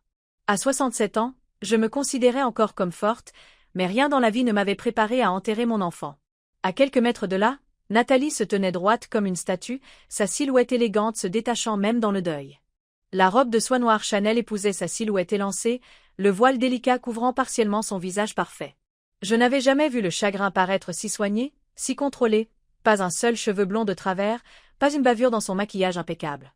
Même dans la douleur, elle maintenait cette façade sans faille qui m'avait toujours fait me sentir simplette et insuffisante en comparaison. À côté d'elle, mes petits-enfants, Marc et Emma, semblaient perdus dans leurs vêtements sombres et formels, leurs petits visages pâles de confusion et de tristesse. Marc, à 10 ans, se tenait rigide et solennel, s'efforçant si fort d'être l'homme de la famille maintenant. Emma, 7 ans, serrait un petit bouquet de lys blanc, ses doigts les agrippant si fort que les tiges étaient presque brisées. Quand ses yeux croisèrent les miens par-delà la tombe, elle fit un petit mouvement comme si elle voulait courir dans mes bras. Mais la main ferme de Nathalie sur son épaule la maintint en place. Le prêtre parla de la vie de Jonathan, de son succès en affaires, de sa générosité, de son amour pour sa famille. De belles paroles qui semblaient vides face à la finalité de ce cercueil. Jonathan n'avait que 42 ans lorsque l'anévrisme l'a emporté. Pas d'avertissement, pas d'adieu, juste un appel téléphonique à 3 heures du matin, m'informant que mon fils s'était effondré lors d'une réunion tardive et ne s'était jamais réveillé. Le prêtre poursuivit. En tant que professeur à la retraite, Victoire Newman a inculqué à son fils l'amour du savoir et l'importance de la persévérance qui l'ont conduit à bâtir Newman Tech Solutions, une entreprise aujourd'hui évaluée à plus de 40 millions d'euros. J'ai failli rire de l'ironie. Oui, j'avais enseigné à Jonathan la valeur de l'éducation, du travail acharné, de l'intégrité. Je l'avais élevé seul après la crise cardiaque de mon mari, quand Jonathan n'avait que 16 ans. J'avais cumulé 2 emplois pour lui payer ses études supérieures. Mais maintenant, debout ici alors que son corps était confié à la terre, rien de tout cela n'avait d'importance. Le succès, la richesse, le statut, tout cela n'avait aucun sens face à la finalité cruelle de la mort. Mes yeux se portèrent à nouveau sur Nathalie. Son visage restait impassible, mais il y avait quelque chose dans ses yeux, un calcul froid qui semblait inapproprié pour le moment. Au cours des 10 années qui s'étaient écoulées depuis que Jonathan l'avait rencontré lors d'une conférence sur la technologie, je ne m'étais jamais vraiment connectée avec ma belle-fille. Elle était tombée enceinte de Marc moins de 3 mois après avoir rencontré Jonathan. Leur romance éclair avait abouti à un mariage somptueux qui semblait plus conçu pour les magazines que pour une véritable célébration. Au fil des ans, elle était polie lorsque c'était nécessaire, mais maintenait toujours une distance soigneusement construite entre nous. Mamie, une petite main toucha la mienne. Marc s'était approché silencieusement, ses yeux, si semblables à ceux de Jonathan, brillants de larmes contenues. Est-ce que papa est vraiment là-dedans? J'avalai le nœud qui s'était formé dans ma gorge. Juste son corps, mon chéri. Ce qui rendait ton père spécial, son amour, sa gentillesse, son intelligence, est en toi et en ta sœur maintenant. Maman dit qu'on déménage en Californie, murmura-t-il, l'anxiété plissant son jeune front. Est-ce que tu viens avec nous? La question me frappa comme un coup physique. La Californie, c'était la première fois que j'entendais parler d'un déménagement. Mon appartement à Paris, Le foyer où j'avais vécu pendant 30 ans n'était qu'à 20 minutes en voiture du domaine de Jonathan à Val-Fleury. Je voyais les enfants chaque semaine, parfois plus. La Californie signifierait. Avant que je puisse répondre, Nathalie apparut à nos côtés, son parfum coûteux pénétrant l'air humide. Marc, retourne à ta place, ordonna-t-elle, sa voix contrôlée mais ferme. Ce n'est pas le moment de bavarder. Ses yeux croisèrent brièvement les miens, un avertissement clair dans son regard. Sans un mot, Marc obéit, me laissant avec un vide qui semblait s'étendre à chaque instant. Je le regardai retourner à sa place à côté d'Emma, ses petites épaules carrées par l'effort de contenir ses émotions. La cérémonie se termina par un dernier cantique, les voix étranglées par le chagrin essayant de suivre la mélodie sombre. Un par un, les participants jetèrent des fleurs sur le cercueil. Quand mon tour vint, je laissai tomber la rose blanche que Jonathan disait toujours être ma marque de fabrique. Je les cultivais dans le petit jardin de mon appartement. « Au revoir, mon garçon », murmurai-je. Des mots que seuls les nuages en pleurs entendirent. À la réception après les funérailles, tenue dans le manoir que Jonathan et Nathalie avaient acheté seulement 2 ans auparavant, je me sentis comme une étrangère. Les invités, dont beaucoup que je ne reconnaissais pas, circulaient avec des flûtes de champagne, discutant à voix basse de l'avenir de l'entreprise, de la succession testamentaire. Des rumeurs sur qui prendrait le contrôle de Newman Tech. A-t-il laissé des instructions spécifiques pour toi ? Demanda ma vieille amie Elisabeth, assise à côté de moi sur un canapé en cuir dans le coin le moins bondé de la pièce. Jonathan a toujours dit que je serais prise en charge, répondis-je, en regardant Nathalie circuler dans le hall, acceptant les condoléances avec la grâce d'une première dame. Mais honnêtement, Elisabeth, l'argent m'importe peu. Je veux juste m'assurer que je continuerai à faire partie de la vie de Marc et d'Emma. Elisabeth suivit mon regard vers les enfants, assis en silence sur un banc près de la fenêtre, regardant la pluie qui continuait de tomber. « Tu connais Nathalie » commenta-t-elle doucement. « Elle a toujours été ambitieuse. » Ambitieuse était un mot gentil pour le décrire. Peu de temps après avoir rencontré Jonathan il y a 10 ans, Nathalie était tombée enceinte de Marc. Leur romance éclair avait surpris tout le monde, surtout moi. Jonathan, toujours prudent et méthodique, avait soudainement épousé une femme qu'il ne connaissait que depuis 3 mois. Quand Emma est arrivée 3 ans plus tard, j'avais espéré que la maternité adoucirait les angles durs de Nathalie. Ce ne fut pas le cas. Elle a mentionné la Californie à Marc, dis-je, ma voix tendue par l'inquiétude. Apparemment, il déménage. Les sourcils d'Elisabeth se haussèrent. Sans en discuter avec toi ? C'est exactement ce à quoi je m'attends, terminai-je pour elle. Avant que nous puissions continuer, l'avocat de la famille, maître Carson Dubois, monta sur une petite estrade improvisée et se racla la gorge pour attirer l'attention. Un silence s'abattit sur l'assemblée. À la demande de madame Nathalie Newman, annonça-t-il formellement, la lecture du testament aura lieu maintenant pour la famille immédiate et les dirigeants. Je demande aux autres invités de nous laisser en privé en se retirant dans le hall adjacent. Mon cœur se mit à battre la chamade. C'était inattendu. Normalement, les lectures de testament n'avaient pas lieu lors des réceptions funéraires, mais Nathalie avait toujours eu tendance à rompre avec la tradition lorsque cela arrangeait ses affaires. Alors que la pièce se vidait, ne laissant qu'une dizaine de personnes, dont Nathalie, les enfants, Calvin et quelques cadres de l'entreprise, je sentis un frisson me parcourir l'échine. Il y avait quelque chose dans l'expression de Nathalie, un léger sourire contenu au coin de sa bouche parfaite, qui me remplit d'une terreur que je ne pouvais nommer. Maître Dubois ajusta ses lunettes et ouvrit un dossier en cuir marron. Le dernier testament de Jonathan James Newman, commença-t-il, sa voix stable malgré la tension qui s'était installée dans la pièce. Je restai assise, raide, dans un fauteuil en cuir, les mains fermement jointes sur mes genoux pour cacher leur tremblement. En face de moi, Nathalie s'était installée dans ce qui avait été le fauteuil de Jonathan, une pièce massive, semblable à un trône, à la tête de la pièce. Marc et Emma étaient assis de chaque côté d'elle, l'air petit et perdu. Alors que maître Dubois commençait à lire le préambule juridique formel, je surpris Nathalie en train de me regarder avec une expression qui me glaça le sang, une anticipation mêlée à ce que l'on ne pouvait décrire que comme du triomphe. Quelque chose n'allait pas du tout. À cet instant, je sus avec une certitude absolue que tout ce qui allait être révélé changerait tout, et j'avais raison. À ma femme bien-aimée, Nathalie Pierce Newman, continua maître Dubois, sa voix portant clairement dans la pièce silencieuse, je lègue l'intégralité de ma succession, y compris, mais sans s'y limiter, mes actions dans Newman Solutions, évaluées à environ 42 millions d'euros, nos propriétés en Île-de-France, à Paris et à Aspen, tous les investissements, comptes et effets personnels. Les mots me frappèrent comme des coups successifs, chacun intégral, totalité, tous chassant l'air de mes poumons plus efficacement que n'importe quelle attaque physique n'aurait pu le faire. Je m'agrippai aux accoudoirs de mon fauteuil, mes jointures blanchissant alors que je luttais pour assimiler ce que j'entendais. L'avocat poursuivit. De plus, Madame Pierce Newman conservera la garde et la tutelle exclusive de nos enfants, Mark et Emma, avec une discrétion totale sur leur éducation, leur scolarité et leur lieu de résidence. Discrétion totale. L'expression résonnait dans mon esprit, ses implications se cristallisant avec une clarté terrifiante. La Californie. Elle pouvait les emmener en Californie ou n'importe où ailleurs sans me consulter, sans aucune obligation de maintenir ma relation avec eux. À mes collègues de Newman Tech Solutions, j'exprime ma gratitude pour votre loyauté et votre dévouement.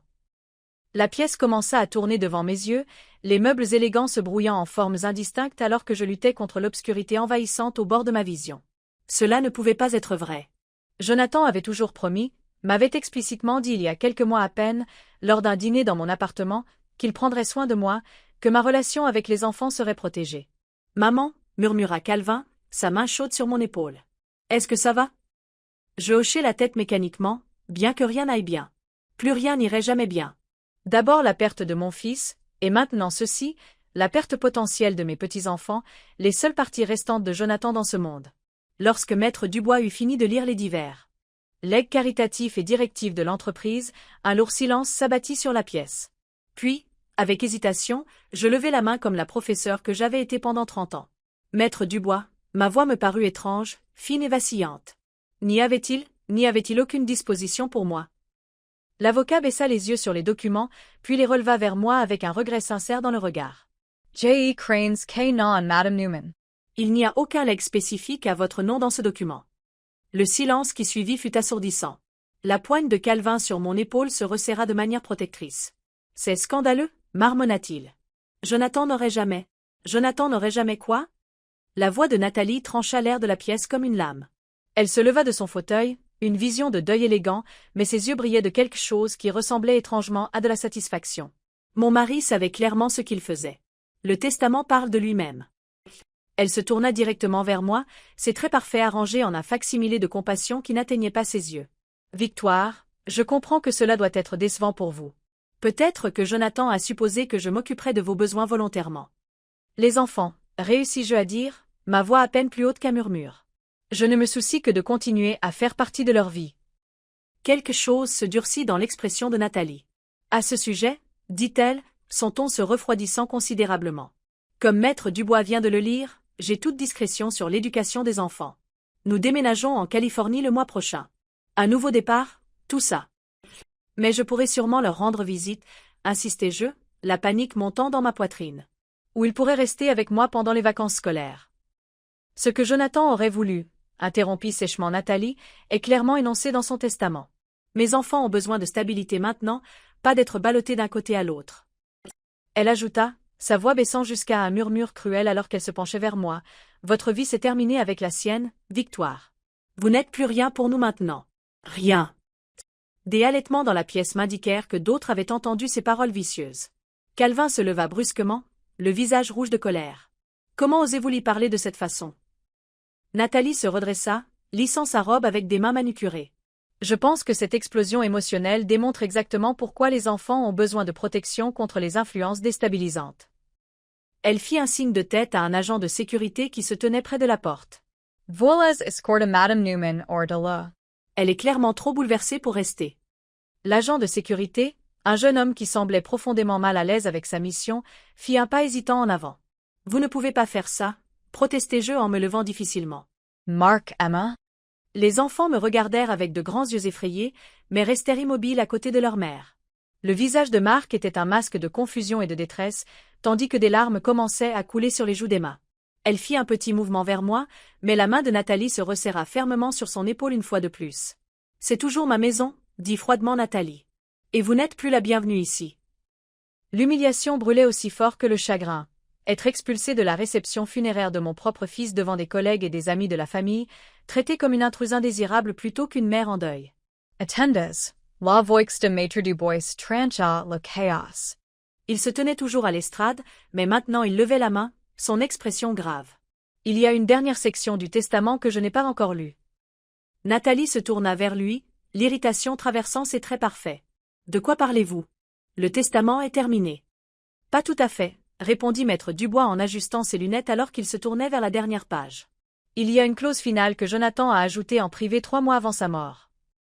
La pièce devint absolument silencieuse. Même le tonnerre au dehors semblait faire une pause dans l'attente. La clause se lit comme suit. Continua Maître Dubois, sa voix plus forte maintenant. Dans l'éventualité où ma femme Nathalie Pierce Newman tenterait à tout moment de séparer ma mère Victoire Newman de nos enfants, ou si elle faisait preuve de mépris, de cruauté ou de manque de respect envers ma mère, ce testament sera rendu nul et non avenu, et une distribution alternative prendra effet immédiatement. Le visage de Nathalie se figea d'incrédulité. Quoi? C'est impossible. J'étais avec lui quand il a signé le testament. Il n'y avait pas de telle clause.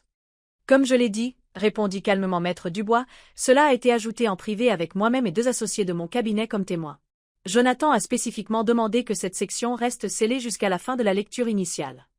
Il tourna la page et continua à lire. Dans de telles circonstances, la distribution sera la suivante. 80% de l'intégralité de ma succession iront directement à ma mère, Victoire Newman, tandis que 20% resteront à Nathalie Pierce Newman. De plus, la garde conjointe de mes enfants sera légalement établie entre ma femme et ma mère, aucune des deux n'ayant le droit de déménager les enfants sans le consentement exprès de l'autre. Au moment où Maître Dubois prononça mon nom, je vis les mains de Nathalie se mettre à trembler violemment, son visage se vidant de toute couleur. Elle s'agrippa au dossier du fauteuil de Jonathan pour se soutenir, ses jointures blanchissant contre le cuir sombre. « Ce n'est pas possible légalement, murmura-t-elle d'une voix rauque. Je vais contester. » Vous êtes libre d'essayer, répondit Maître Dubois en fermant le dossier avec finalité. Mais je dois vous informer que Jonathan a enregistré vos commentaires ici aujourd'hui, ainsi que plusieurs incidents précédents. La condition spécifique a déjà été déclenchée par vos propres paroles et actions. Il sortit de sa mallette un petit enregistreur numérique. En présence de témoins, vous avez déclaré, et je cite, « Votre vie s'est terminée avec la sienne, Victoire. Vous n'êtes plus rien pour nous maintenant. » Cela constitue un manque de respect clair et une tentative explicite de séparer Madame Newman de ses petits-enfants. Nathalie se jeta vers Maître Dubois, son sang-froid complètement brisé. « Donnez-moi ça, espèce de vieux fou manipulateur. » Calvin s'interposa, esse grande silhouette blocant son chemin. Ça suffit, Nathalie. Or, demande chemin. Elle tenta de le bousculer, ses talons de créateur vacillant sur le tapis perçant. C'est ma maison, mon héritage. Plus maintenant, déclara calmement Maître Dubois en se retirant derrière le bureau en acajou où Jonathan avait passé d'innombrables nuits blanches à bâtir son empire. Et techniquement, Madame Newman, il n'a jamais été entièrement à vous. Jonathan avait anticipé cette réaction. Je restai figé dans mon fauteuil, le choc me rendant presque incapable de bouger. 80% de la fortune de Jonathan, plus de 33 millions d'euros, m'appartenait désormais. Garde conjointe des enfants. Cela semblait incompréhensible, comme quelque chose tiré d'un feuilleton de l'après-midi plutôt que de ma vie calme et prévisible. Nathalie se retourna, pointant un doigt accusateur vers moi. Vous saviez, n'est-ce pas? Vous et Jonathan avez comploté dans mon dos. Je n'en avais aucune idée, répondis-je sincèrement, retrouvant enfin ma voix. Jonathan ne m'a jamais rien dit. Menteuse. Elle se décomposait maintenant, son sang-froid parfait se désintégrant à chaque seconde. Vous m'avez toujours détesté, toujours pensé que je n'étais pas assez bien pour votre précieux fils. Marc s'était placé de manière protectrice à côté de sa sœur, son jeune visage crispé de confusion et de détresse. Maman, s'il te plaît, arrête de crier. Tu fais peur à Emma. La vue de mon petit-fils, si jeune et pourtant essayant si fort d'être courageux, brisa ma paralysie.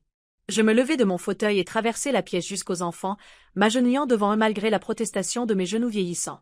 Tout va bien se passer, promis-je en ouvrant les bras. Emma se libéra de l'emprise relâchée de sa mère et se jeta dans mon étreinte, son petit corps secoué de sanglots. Marc n'hésita qu'un instant avant de nous rejoindre, ses bras s'enroulant autour de sa sœur et de moi.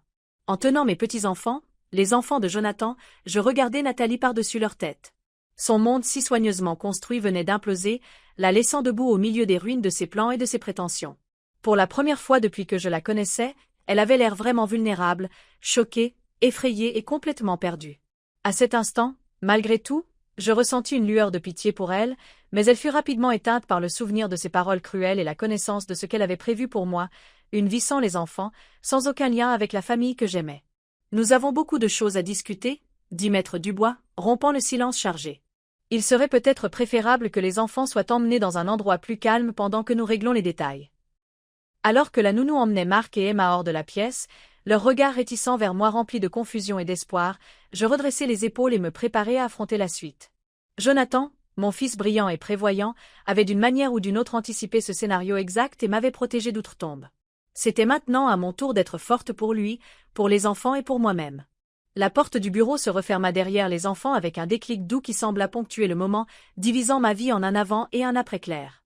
Calvin resta protecteur à mes côtés tandis que Nathalie arpentait la pièce comme un animal en cage, son sang-froid complètement brisé. « Je veux voir le document », exigea-t-elle, passant des doigts parfaitement manucurés dans ses cheveux, défaisant leur arrangement soigné. « Je veux voir cette prétendue clause secrète de mes propres yeux. » Maître Dubois hocha la tête, faisant glisser les papiers sur le bureau en acajou poli. « Je vous en prie. » Nathalie les attrapa, ses yeux parcourant frénétiquement les pages.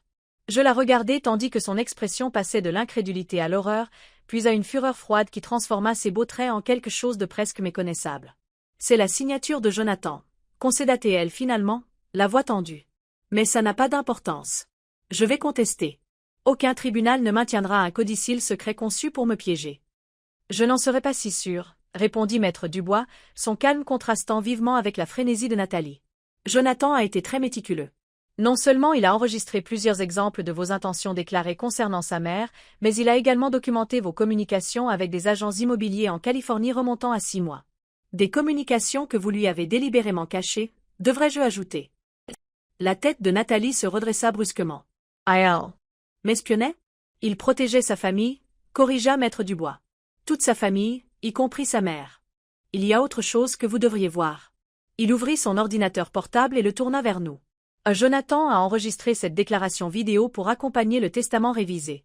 Mon cœur se serra douloureusement alors que le visage de Jonathan apparaissait à l'écran, en bonne santé, vibrant. Ses yeux bleus, sérieux mais clairs, enregistrés quelques mois seulement avant que l'anévrisme ne l'emporte.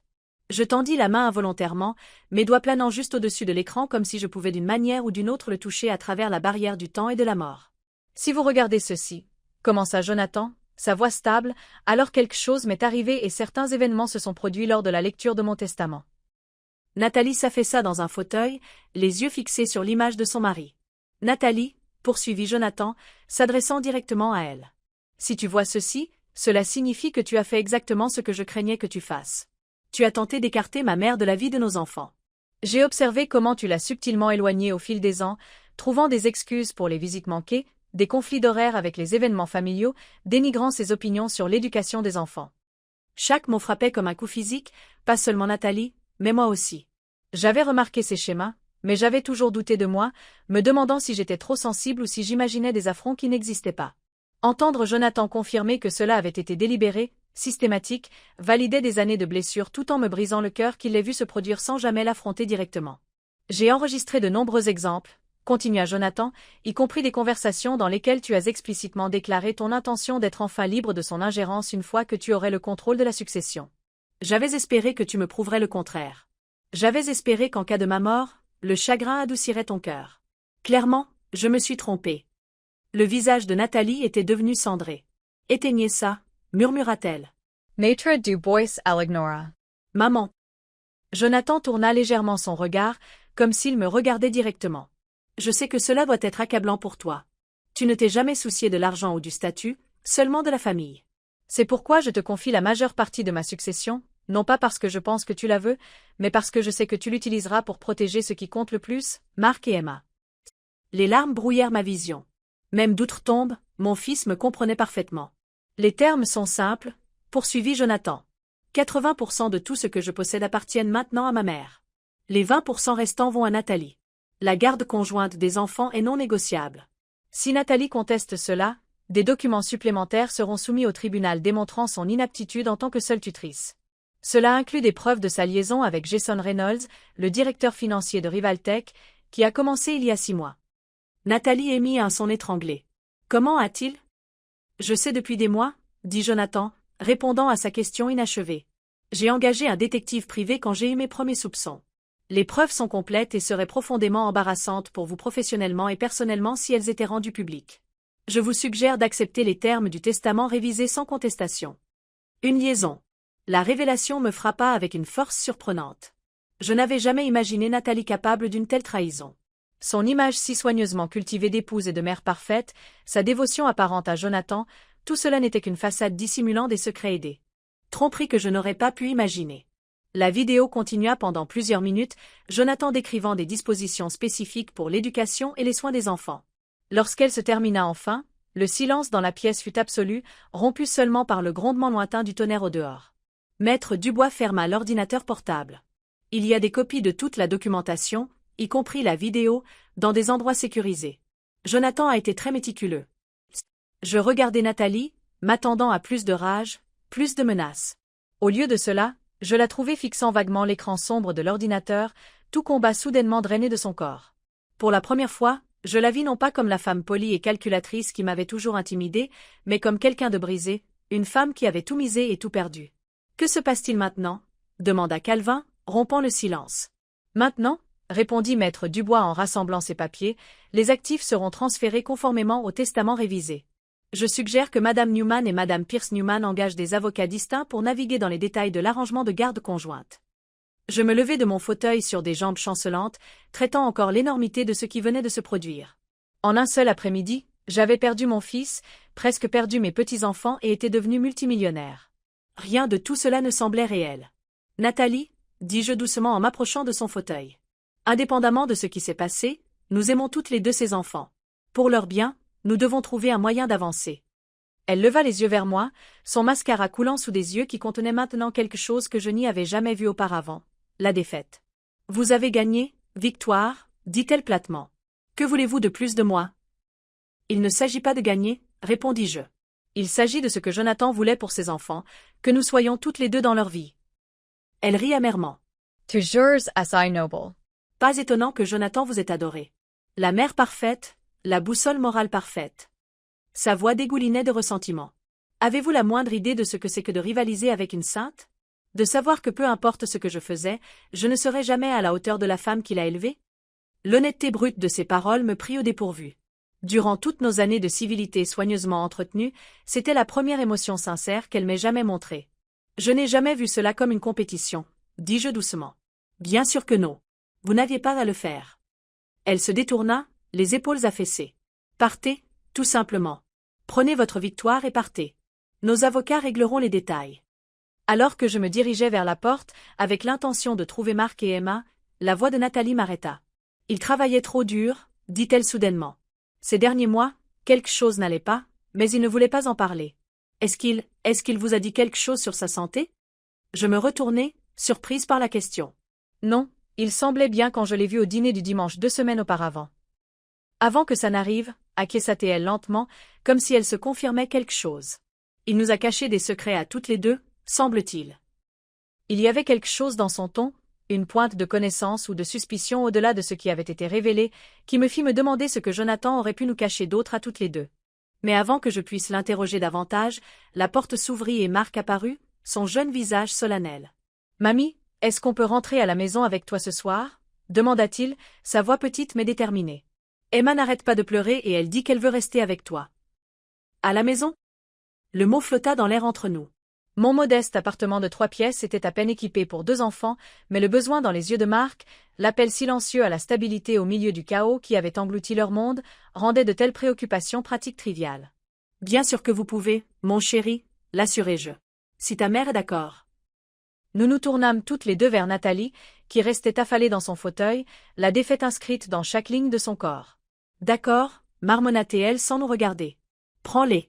J'ai besoin de temps pour réfléchir. » En quittant le bureau avec la main de Marc fermement dans la mienne, je jetai un dernier regard en arrière à Nathalie.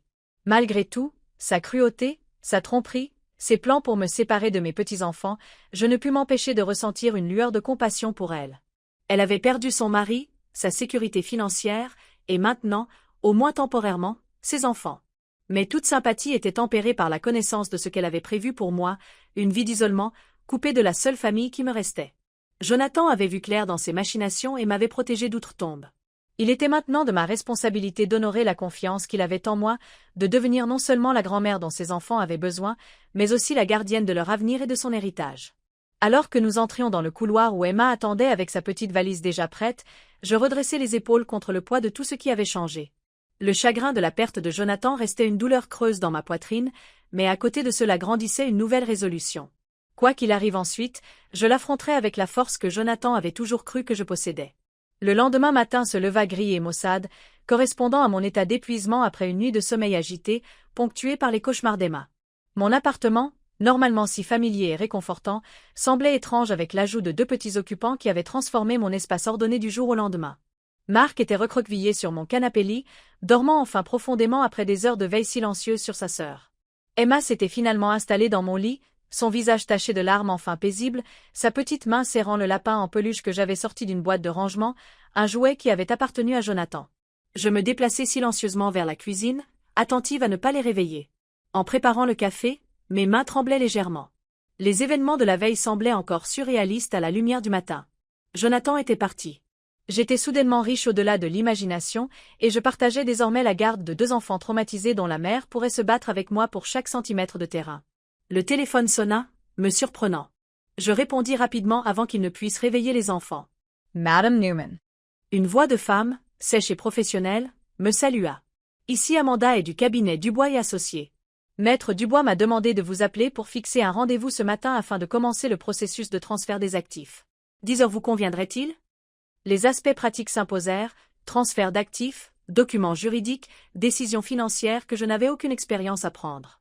Les enfants, commençai-je en jetant un coup d'œil vers le salon. Je n'ai personne pour Maître Dubois say. Anticiper cette préoccupation, interrompit doucement mademoiselle A. Nous avons pris des dispositions pour que Madame Patterson, la nounou habituelle des enfants, vous rejoigne à votre appartement à 9h30, si cela vous convient. La prévoyance de Jonathan s'étendait même au-delà de la tombe, semblait-il. Oui, ce serait parfait. Merci. Après avoir raccroché, je restai immobile au milieu de ma cuisine, submergé par l'ampleur du changement qui déferlait sur ma vie. Il y a 3 jours à peine, j'étais une professeure de français à la retraite vivant d'une modeste pension. Mes plus grandes préoccupations étaient de savoir quel livre recommander à mon groupe de lecture et si mes roses survivraient à un gel précoce. Mamie, la voix de Mark me tira de mes pensées. Il se tenait dans l'embrasure de la porte, les cheveux ébouriffés par le sommeil, paraissant plus jeune que ses 10 ans. Il y a un petit déjeuner?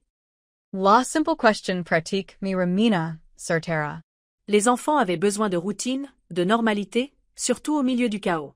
Bien sûr, mon chéri. Qu'adorais tu de crêpes? Ton père adorait mes crêpes au sucre et à la confiture de myrtille quand il avait ton âge. Son visage s'éclaira légèrement. Avec un supplément de confiture? Absolument. Pendant que je rassemblais les ingrédients, Mark se percha sur un tabouret de mon petit îlot de cuisine, observant avec la concentration intense qui me rappelait en Jonathan enfant. « Est-ce qu'on va vivre avec toi maintenant ?» demanda-t-il soudainement, sa voix soigneusement neutre, comme le font les enfants lorsqu'ils essaient d'être courageux. Je mesurai la farine, gagnant du temps pour formuler une réponse qui n'ajouterait pas à son incertitude. « Pas exactement. Ton père a arrangé les choses pour que nous partagions du temps avec vous, ta mère et moi. Donc, vous passerez du temps chez elle et du temps ici avec moi. » Mais on ne déménage pas en Californie. Non, l'assurai-je, me souvenant des termes explicites du testament. Pas à moins que ta mère et moi soyons d'accord que ce serait le mieux pour vous, ce qui, je pense, n'arrivera pas. Il hocha la tête, absorbant l'information. Papa savait que maman allait essayer de nous éloigner de toi, n'est-ce pas? C'est pour ça qu'il a fait cette partie spéciale du testament. La perspicacité des enfants ne cessait de m'étonner. Ton père voulait s'assurer que toi et Emma nous auriez toutes les deux dans votre vie. Même si maman et toi ne vous aimez pas? J'ai failli laisser tomber le saladier. Marc, qu'est-ce qui te fait dire ça? Il me lança un regard bien trop savant pour son âge. Maman a toujours ce sourire crispé quand tu viens nous voir. Et elle fait ses commentaires après ton départ, sur tes vêtements ou ton appartement, ou sur la façon dont tu interfères avec notre emploi du temps. Mon cœur assez Sarah. J'avais toujours pris soin de ne jamais parler négativement de Nathalie devant les enfants, supposant qu'elle me rendait la même courtoisie. Clairement, je m'étais trompée. Parfois, les adultes ont des relations compliquées, dis-je prudemment. Mais cela ne veut pas dire que nous ne vous aimons pas toutes les deux très fort. Avant qu'il ne puisse répondre, une Emma endormie entra, serrant le lapin en peluche. Je sens les crêpes. Le moment des vérités difficiles passa alors que je tournais mon attention vers le repas de mes petits-enfants, établissant un semblant de normalité dans un monde sens dessus-dessous. Madame Patterson arriva précisément à 9h30, une femme compétente et au visage bienveillant, la cinquantaine, qui salua les enfants avec une chaleur sincère. Elle leur apporta des vêtements propres et des articles de toilette, emballés à la hâte de leur chambre dans la maison principale. Madame Newman m'a demandé de vous donner ceci, dit-elle doucement, me tendant une enveloppe une fois que les enfants furent occupés avec leur sac à dos. À l'intérieur se trouvait une brève note dactylographiée. J'ai demandé à Madame Patterson de rester avec les enfants dans votre appartement jusqu'à ce que nous parvenions à un arrangement plus permanent. Mon avocat contactera le vôtre demain. N'essayez pas de me contacter directement. Natalie. Aucune mention de quand elle voulait voir ses enfants. Aucune question sur leur bien-être après les événements traumatisants de la veille. La froideur de la note me glaça. A-t-elle demandé des nouvelles des enfants? Interrogeai-je doucement Madame Patterson. Une lueur de quelque chose, de la désapprobation, peut-être, traversa le visage de la nounou. Elle a demandé s'ils étaient en sécurité et convenablement logés. Je l'ai assuré qu'ils l'étaient.